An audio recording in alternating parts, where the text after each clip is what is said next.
Hi, good morning friends. Today we are going to see about Things Fall Apart, which was written by Chinua Achebe. It was published in 1958, and then it is the story chronicles pre-colonial life in the southeastern part of Nigeria and the arrival of Europeans during the late 19th century. It is seen as an archetypal modern African novel in English and one of the first to receive global critical acclaim.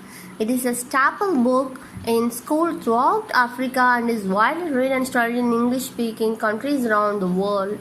The novel was first published in the UK in 1962 by William Hangman and became the first work published in Hammond's African Writers series. And the main characters there in this novel is the first and main character is Oknawo. He is the protagonist with 3 wives and he is having 10 children. And his father is Sunaka and he is very weak and woman-like character. That's why he never like any man is to be weak like his father, because he given lot of that is depth to him. And next one is Achebe. She is here Oknawo's second wife. And next one is Onako. He is Oknawo's father. I already informed you. And next one is Novi. It is Oknawo's son. And he is similar to his father. That's why this Oknawo don't like his that is Novi. And next one is Ekmifuna. He is a boy from that is a Mubana tribe. His father murders the wife of a Nimio man and his resulting statement of the nature. That's why he becomes the adopted son of him. And this is the main character here. Next one is Zinma. It is Oknamo's favorite daughter. And next one is Obrika. It is Oknamo's best friend from Emufia. And next Ogbishi is that is Ezadu is one of the elders of Umafia. And next one is Mr. Brown. Is a white man who comes to Umafia. Here these are all the main characters we have in our novel. Here we just divide the novel into 3 parts. The first part is the novel's protagonist Okanbo is famous in the village of Mafia for being a wrestling champion, defeating a wrestler nicknamed Ambulance the Cat. Ambulance the Cat because he never lands on his back. Oknawa is strong, hardworking, and strives to show no weakness. He wants to dispel his father Oknawa's tainted legacy of unpaid debts, a neglected wife and children, and cowardice at the sight of blood. Oknawa works to build his wealth entirely on his own. As Oknawa died a shameful death and left many unpaid debts, he is also obsessed with his masculinity, and any slight compromise to this simply destroyed. As a result, he often beats his wife and children and is unkind to his neighbors. However, his drive to escape the legacy of his father leads him to the wealthy, courageous, and powerful among the people of his village. He is the leader of his village, having attained a position in his society for which he has striven all his life. Oknawa is selected by the elders to be the guardian of Ekmifuna, a boy taken by the clan as a peace settlement between Omafia and another clan after Ekmifuna's father killed an Omafian woman. The boy lives with Oknawa family and Oknawa grows fond of him, although Oknawa does not show his fondness so as not to appear weak. The boy looks up to Oknawa and considers him a second father. The oracle of Omafia eventually pronounces that the boy must be killed. Zando, the old man in the village, warns Oknawa that he should have nothing to do with the murder because it should be like killing his own child.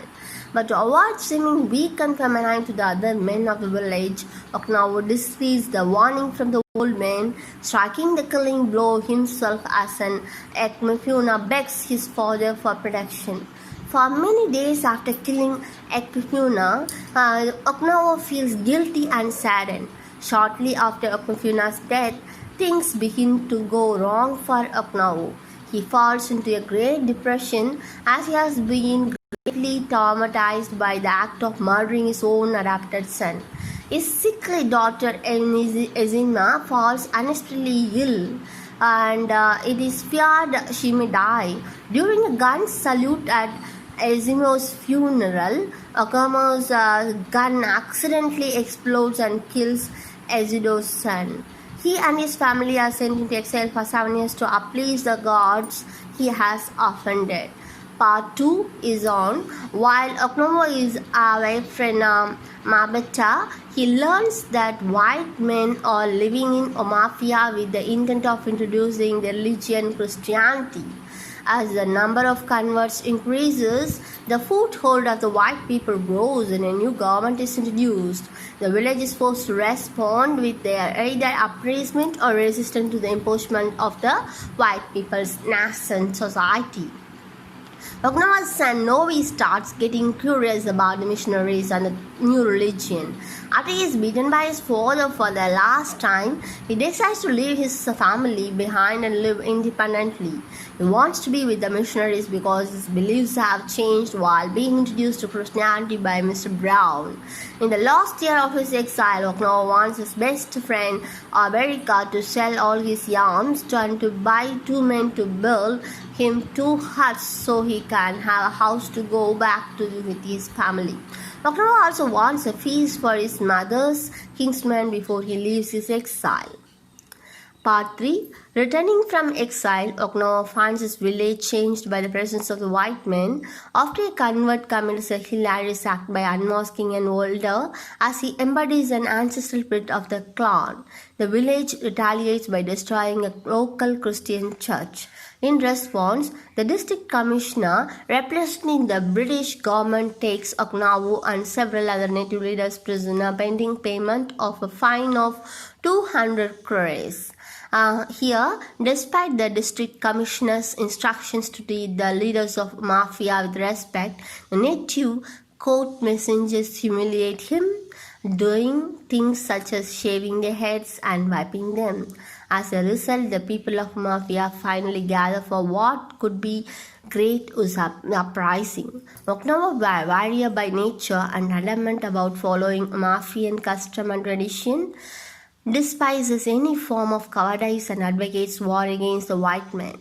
When messenger of the white government tried to stop the meeting, Oknawa beheads one of them because the crowd allows the other messengers to escape and does not fight alongside Oknawa. He realizes with despair that the people of Mafia are not going to fight to protect themselves. His society responds to such a conflict which for long he had predictable and deducted by tradition is changing.